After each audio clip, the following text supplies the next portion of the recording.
spelade han i Stockholm under det namnet. En nästan 2 timmar lång konsert som avslutades med i original 14 minuter långa eposet Duck Ko Kim från Sun Kil Moon skivan som kom förra året. Jag träffade Mark Kozelek för en intervju. What has been the saddest time of your life? Yeah, I think the saddest time of my life was definitely last year. A friend of mine passed away. You know, she had cancer, and you know, I had friends through my life. You know, when I was younger, a friend of mine died in a bicycle accident, but I hadn't known him a long time. Another friend of mine died in a car accident. You know, but it was like young. I think when we're young, we all have that situation where a kid at school or somebody in your class or somebody that you knew, maybe, you know, was in an accident or. But I had someone who I, you know, was really, really close to, someone I'd known for, you know, 12 years, who she, you know, she had just had a baby and you know, she had cancer, and after she had a baby, she was diagnosed with cancer and died a few months later. And you know, I was there in the hospital when she had, you know, was passing, and I think that whole couple months was just the darkest, heaviest time, you know, in my life. You know, some people from my family came out to stay with me. A lot of people knew her, and you know, she was somebody who was just a big part of my life. Here comes the music to lighten up the situation, but that yeah, I think that was probably definitely the saddest time of my life, you know. Yeah.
Den här låten heter Carry Me Ohio och är med på Sun Kil Moon-skivan som kom förra året. Efter att Mark Kozelek hade upplevt sitt livs sorgligaste period. Jag är inte säker på vad låten handlar om, men i texten sjunger han: "Jag är ledsen att jag inte kunde älska dig tillräckligt mycket dessa sista dagar." Det är den här låten jag tänker på när jag hör honom berätta om väninnan som dog. Jag har väldigt svårt att inte läsa Mark Kozeleks texter bokstavligt. Jag har svårt att låta dem vara. Svårt att låta bli och försöka förstå dem. De har alltid varit djupt personliga för mig och säkerligen för många andra. Och naturligtvis för Kozelek själv. Jag undrar lite över vad det är som får människor att vilja dela stora delar av sitt liv med främmande människor. Som självbiografiska låtskrivare faktiskt gör. Och Mark Kozelek säger att alla låtar han någonsin har gjort handlar om honom själv. it's the only way that I know how to write music is to write, it's just to write about my life. And of course, playing, touring, of course I've definitely felt, um,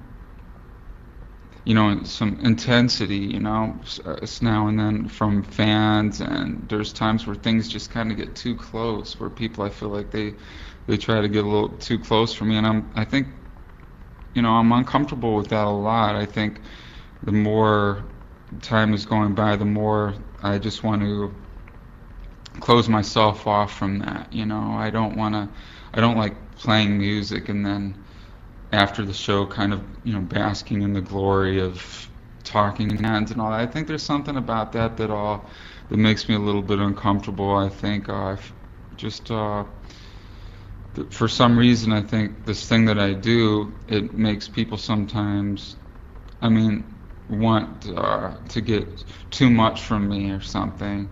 But at the same time, I've met a lot of wonderful people along the way, and I've made a lot of great friends, and I wouldn't trade it for anything. But it's just the only way that I know how to write. I think that part of the reason that I do what I do is because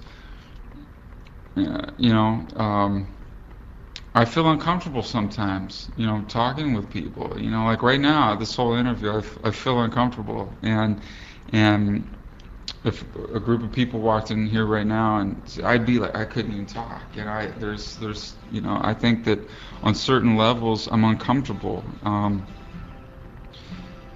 I was in high school, I couldn't even get up and do a report in front of the school, but I think that it's a different thing to do things how you want to do it, and to say the things that you want to say, and to create your own thing and get up and speak about it, and I think that that's what it is for me. It's like it's the one thing that I found in my life that I can do and get a really big pat on the back for. Nobody ever tells me, oh, Mark, you're a really funny guy, or you're a really brilliant guy, or you're a really smart guy, or you're an extremely good-looking guy. I've made most of, the friends that I've made in my life and the people I'm surrounded with, I've made through making music, So I think that we all have our way of connecting, and I guess it's the one thing that I've found that I can do that makes people want to be around me, or that respect me, So, yeah.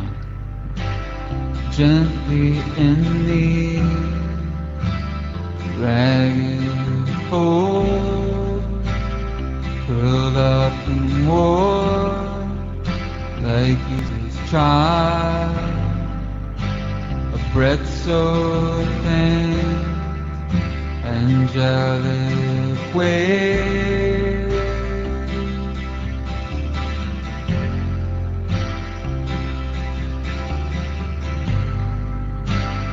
I can't deny that I drift sometimes,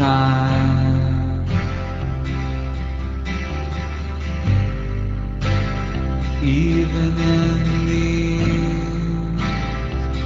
loving moments. Do you ever think about the fact that people are going to hear the songs when you write them?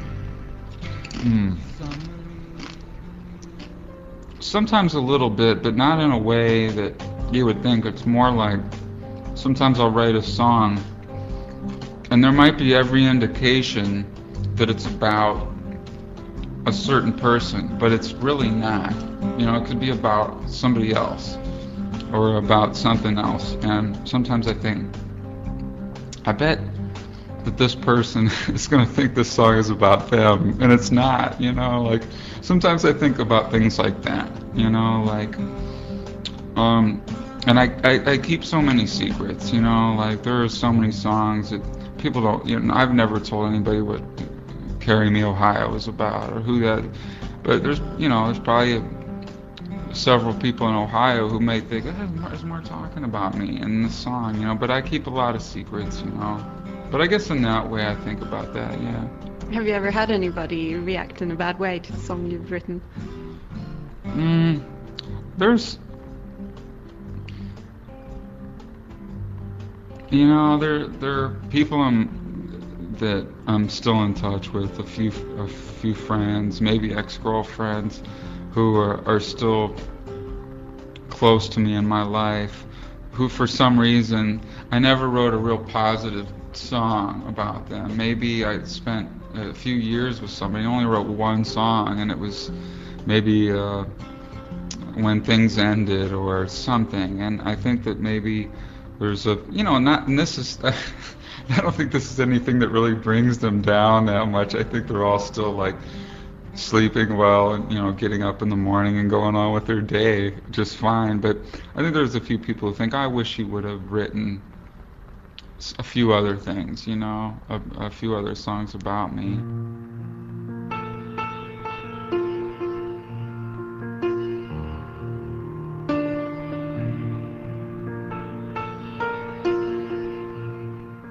Precis som så många andra konstnärer verkar Kozelek drivas av den stora kamp som förhållande till andra människor och särskilt parrelationer verkar vara för honom.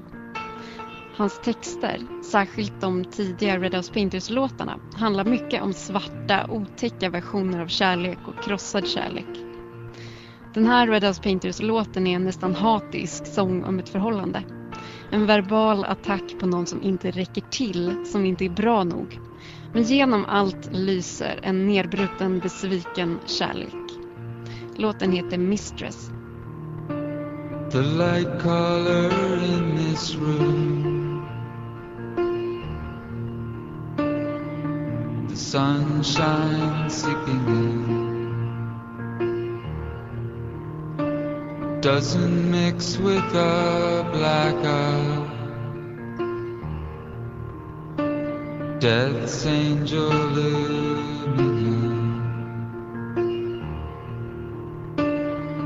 I want a piece of these rude beats and name calling, to lose me to despair, bruised internally, eternally. Your prayers, little gift you spent your money and starved me with.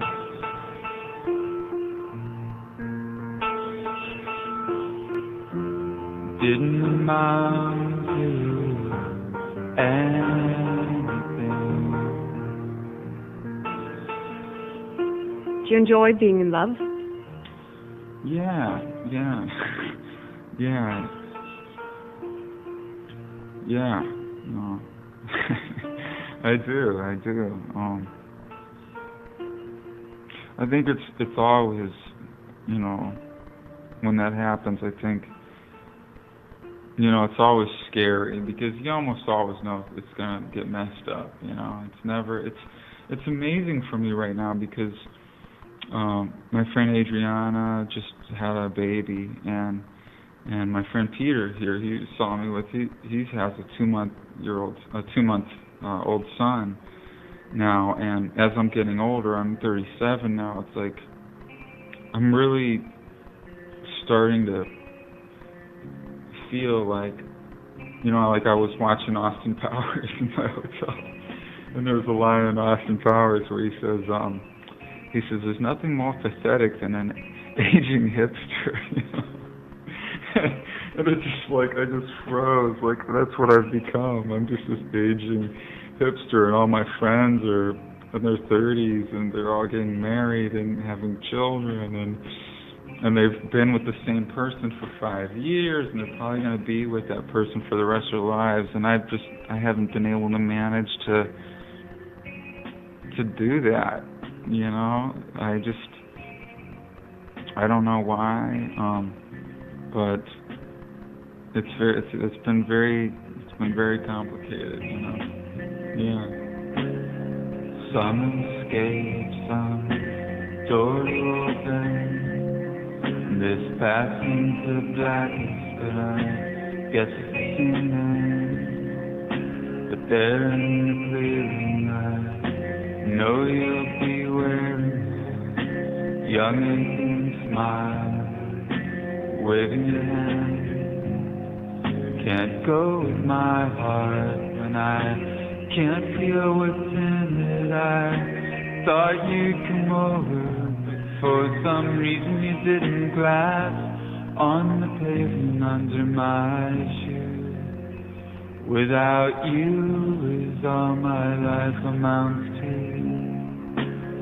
How do you feel about your old songs you've written a long time ago? How do you feel listening to them, singing them even? Yeah, I put a book together a couple of years ago actually for this Portuguese company, and I was kind of forced. It was a lyric book of all my lyrics, so I was kind of forced to be in a situation where I, had to really sit down with the records and listen to them and just make sure that the lyrics were accurate. And I guess it's like anything else, when you look back at your life, you find things that are embarrassing, you find things that embarrass you, and some of the songs, I think as a vocalist, I feel very embarrassed by them. I feel like my voice has gotten stronger over the years, and I listen back to the way my voice sounded back on those early records. Some of those recordings were made in the late 80s, and I think even lyrically, everything was like really dramatic. Do you have an example of a song you find embarrassing now? Well, this is like, it's kind of like getting back to talking about those moments where everything kind of makes sense. Like, for me, the song Michael is kind of embarrassing for some reason. I wrote the song about my friend, and it's very sentimental. Michael, where are you now? I don't know, there's just something about the words I use or something that just embarrassed me. But then I played in Atlanta a few months ago, and I hadn't talked to Mike in years, and somebody came to me backstage just like now when they told me you were here, and they're like, hey, you have a friend out there, your friend Mike is here. I was like, oh my God, I haven't seen this guy since like the early 90s, and there he was at my show. And during the show, like of all things, somebody in the audience yelled out Michael, and I hadn't played it in years, and he was right there in the front, and I played that song, and it was just everything was perfect, it was like it was just perfect, So what did it say? Did he hear the song at the time? Yeah, or he was crying, he was weeping in the audience. I mean, he had a lot to drink, but he was crying, and it was great to see him. Yeah. Smile my excitement, the last time you called, lips begin to ask where about. I got a lead from your old XXX girlfriend, she said. I heard he lost his mind again and again. I said I didn't know that you ever did.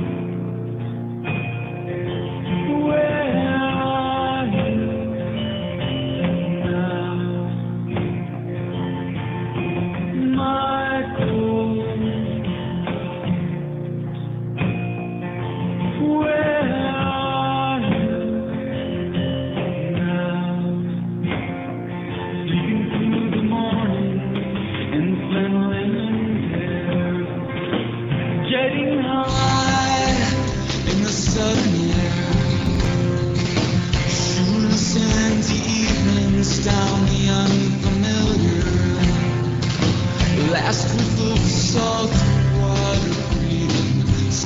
shadows in the dead zone with a ghost on your side.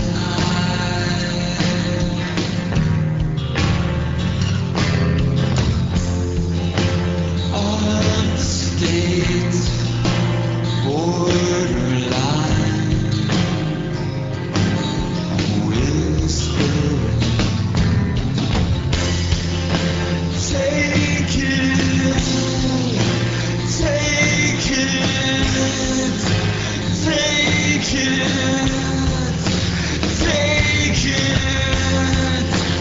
take it.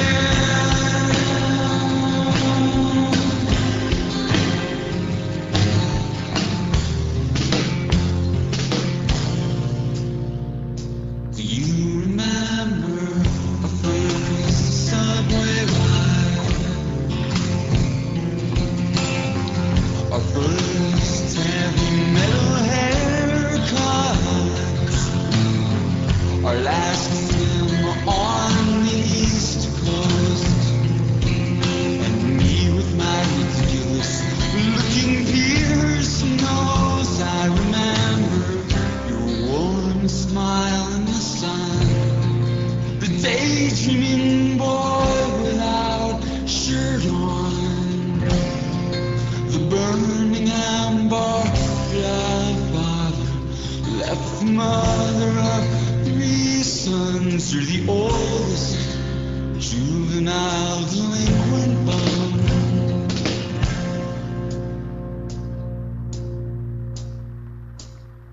My best friend.